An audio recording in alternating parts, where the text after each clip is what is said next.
بسم اللہ الرحمن الرحیم نحمدہ ونصلی علی رسولہ الکریم اما بعد فاعوذ باللہ السمیع العلیم من الشیطان الرجیم بسم اللہ الرحمن الرحیم قال اللہ تبارک و تعالی فی کتاب الکریم ان اللہ وملائکتہ یصلون علی النبی یا ایہا الذین آمنوا صلوا علیہ وسلموا تسلیما اللہم صلی علی محمد وعلی آل محمد کما صلیت علی ابراہیم وعلی آل ابراہیم انکا حمید مجید اللہم بارک علی محمد وعلی آل محمد کما بارکت علی ابراہیم وعلی آل ابراہیم انکا حمید مجید رب اشرح لی صدری ویسر لی امری واحلل عقدۃ من لسانی یفقہوا قولی۔ دین کی بات کو چھپانا۔ عزیز دوستو، دین کی بات کو چھپانا یہ انسان کا ایک بہت برا عمل ہے۔ اس کے لیے دین کی بات کو، جو قرآن کریم کی بات کو لوگ چھپاتے ہیں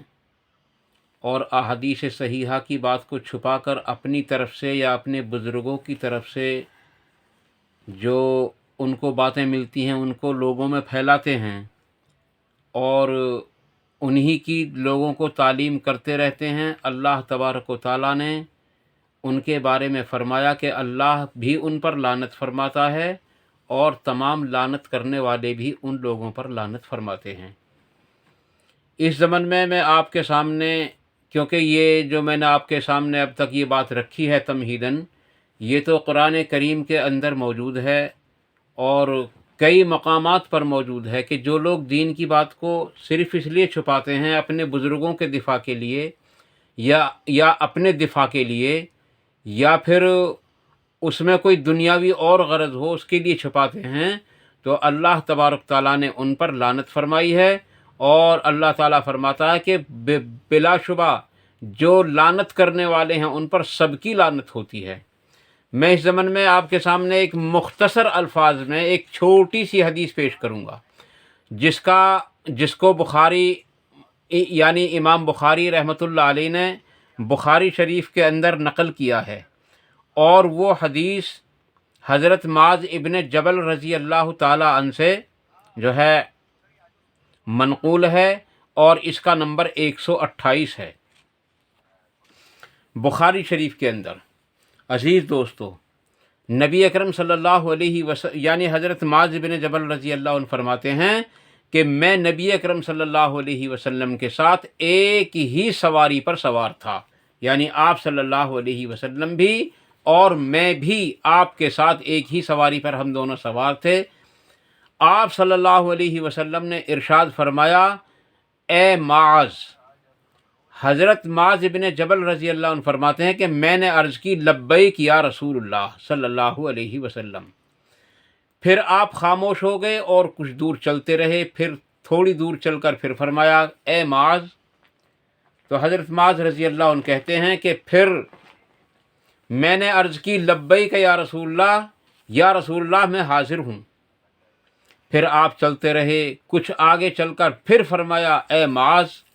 تو پھر فرماتے ہیں کہ میں نے عرض کی، یا رسول اللہ میں حاضر ہوں، لبیک یا رسول اللہ۔ اس وقت آپ صلی اللہ علیہ وسلم نے ارشاد فرمایا کہ جو شخص اللہ تبارک و تعالیٰ کو ایک مانے اور اس کے سوا کسی کی عبادت نہ کرے اور صرف ایک اللہ ہی کی عبادت کرے اور محمد صلی اللہ علیہ وسلم کو اللہ کا رسول مانے، اس پر جہنم کی آگ حرام ہے۔ تو حضرت معاذ بن جبل رضی اللہ عنہ فرماتے ہیں کہ میں نے عرض کی، یا رسول اللہ صلی اللہ علیہ وسلم، کیا میں یہ بات لوگوں میں اعلان کر کے نہ بتلا دوں تاکہ لوگ خوش ہو جائیں؟ تو آپ صلی اللہ علیہ وسلم نے ارشاد فرمایا کہ اگر تم نے اس بات کو عام کر دیا تو پھر اس کا نتیجہ یہ ہوگا کہ لوگ اعمال کرنا چھوڑ دیں گے اور اسی پر اکتفا کریں گے۔ حضرت معاذ بن جبل رضی اللہ عنہ نے اس بات کو اپنے دل کے اندر چھپا کر رکھا اور کب تک رکھا؟ اس وقت تک چھپا کر رکھا کہ آپ کی موت کا وقت بالکل قریب آ گیا، اور پھر لوگوں کو فرمایا کہ میں تمہیں وہ حدیث بتلاتا ہوں جو میں نے نبی صلی اللہ علیہ وسلم سے سنی ہے، اور میں اس لیے بتلا رہا ہوں تاکہ میں ان لوگوں میں شامل نہ ہو جاؤں کہ جن کے پاس دین کا علم ہے اور انہوں نے اس کو چھپا لیا ہو، تاکہ میں ان لوگوں کے اندر شامل نہ ہو جاؤں۔ اس وقت آپ رضی اللہ عنہ نے وہ حدیث لوگوں کے سامنے بیان فرمائی تھی۔ عزیز دوستو، یہاں کئی ساری باتیں ہیں جن کا پتہ چلتا ہے۔ سب سے پہلی بات یہ کہ جو شخص اللہ اور اس کے رسول صلی اللہ علیہ وسلم پر متفق ہو کر ایمان لائے، یعنی اللہ تبارک و تعالیٰ کو ایک مانے، اس کے سوا کسی کو جو ہے عبادت کے لائق یا معبود یا اس کے برابر کا یا حاجت روا مشکل کشا نہ مانے، عبادت صرف اللہ کی کرے، کسی اور شے کی نہ کرے، ایک۔ اور دوسرے یہ کہ محمد الرسول اللہ صلی اللہ علیہ وسلم کو اللہ کا رسول مانے، اس پر جہنم کی آگ حرام ہے۔ اب سوال یہ اٹھتا ہے کہ جو لوگ نماز نہیں پڑھتے، بے شمار بے نمازیوں کے اندر بہت بڑا طبقہ ایسا ہے جو لا الہ الا اللہ محمد الرسول اللہ کا اقرار کرنے والے ہیں، اور انہیں خوب معلوم ہے کہ اللہ کے سوا کوئی عبادت کے لائق نہیں ہے، اور محمد صلی اللہ علیہ وسلم اللہ کے رسول ہیں، وہ مانتے بھی ہیں، جانتے بھی ہیں، لیکن عزیز دوستو، وہ نہ نماز پڑھتے ہیں، نہ وہ روزہ رکھتے ہیں، نہ وہ اللہ کے احکام کو پورا کرتے ہیں، نہ نبی صلی اللہ علیہ وسلم کا طریقہ ان کی زندگی کے اندر ہے۔ تو عزیز دوستو، اس کو ہم کیا کہتے ہیں؟ اس کو ہم ان کا جو دل کے اندر اقرار ہے وہ بالکل جھوٹ ہے، کیونکہ اللہ کی عبادت نہ کرنا، یعنی کہ نماز نہ پڑھنا، صرف نماز نہ پڑھنا، یہ بھی انسان کو کفر سے ملا دیتا ہے، شرک سے ملا دیتا ہے۔ اللہ تعالیٰ نے قرآن کریم کے اندر ارشاد فرمایا کہ تم نمازوں کی پابندی کرتے رہنا اور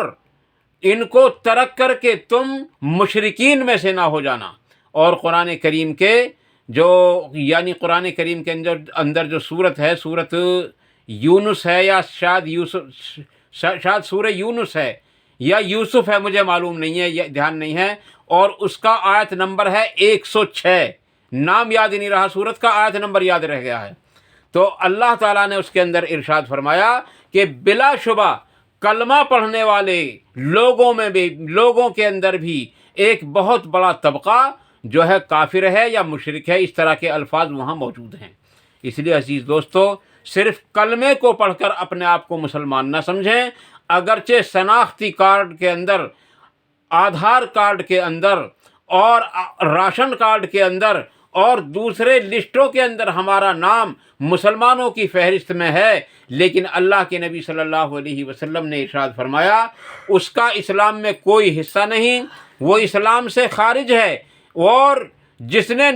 یعنی جو نماز نہیں پڑھتا وہ دائرہ اسلام سے خارج ہو گیا، جس نے نماز چھوڑ دی، جس نے نماز چھوڑی اس نے کفر کا کام کیا۔ نماز فرق ہے ایمان اور کفر کے درمیان میں۔ عزیز دوستو، ان ساری احادیثوں کو مد نظر رکھتے ہوئے پتہ یہ چلتا ہے کہ جو شخص نماز نہیں پڑھتا وہ ہرگز ایمان والا ہو ہی نہیں سکتا۔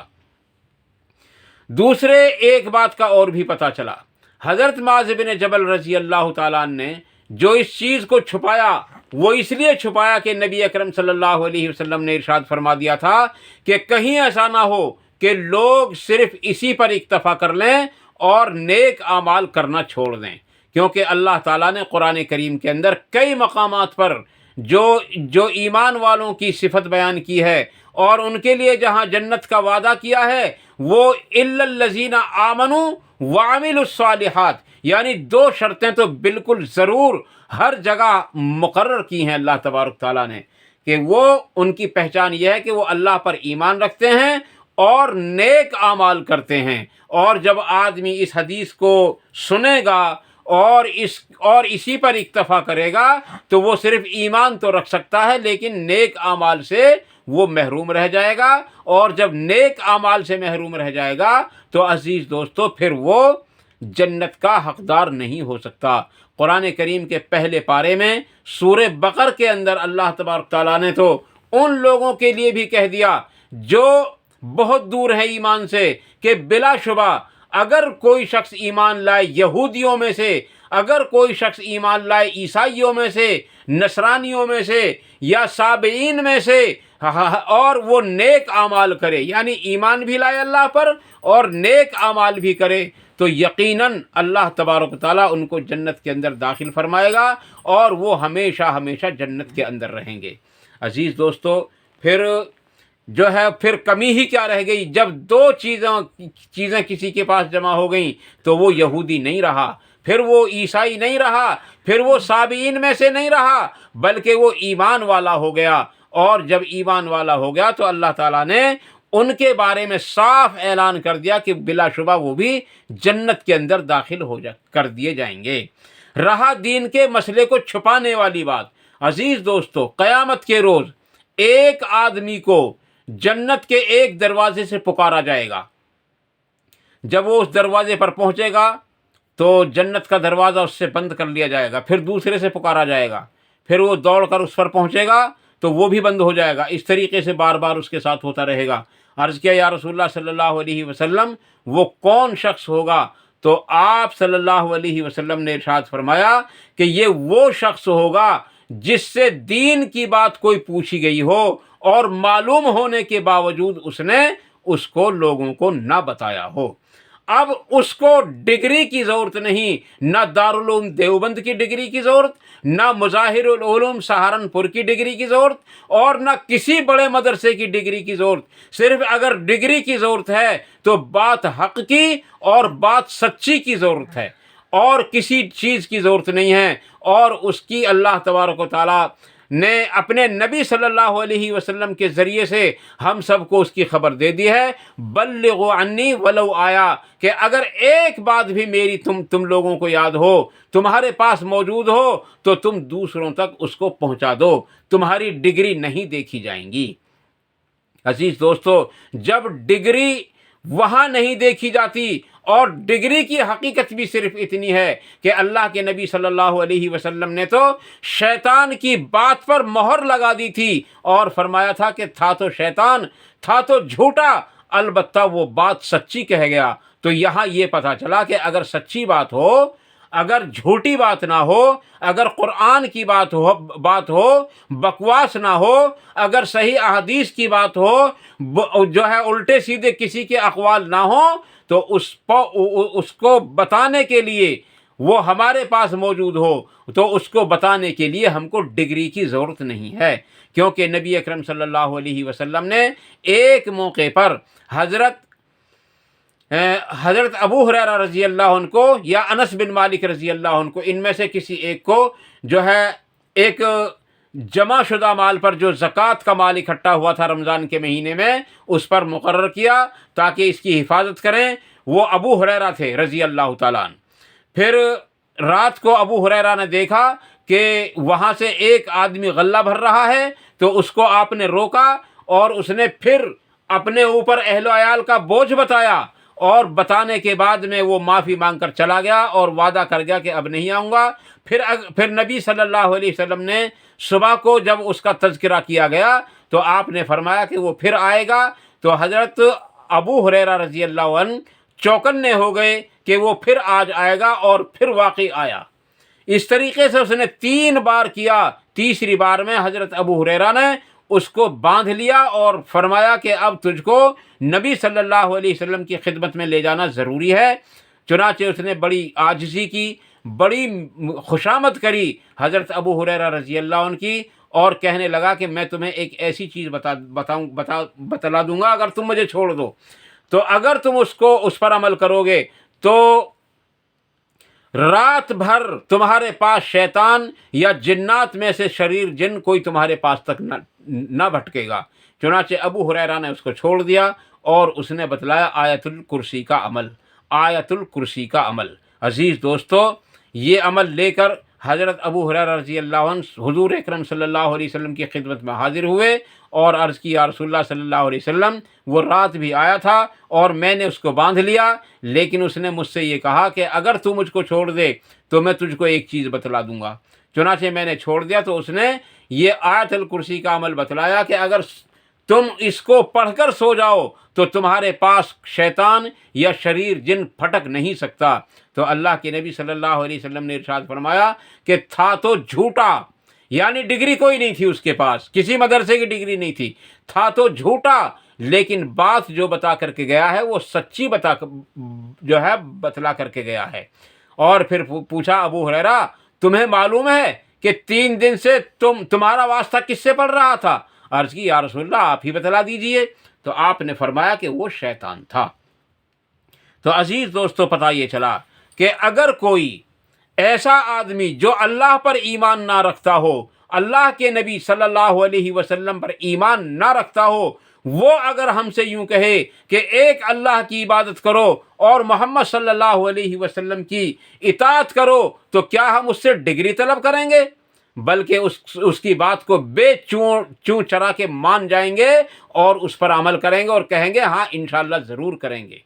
اگر کوئی ایسا آدمی ہم سے کہے نماز پڑھنے کا حکم قرآن کریم کے اندر موجود ہے کہ تو کیا ہم اس سے ڈگری طلب کریں گے؟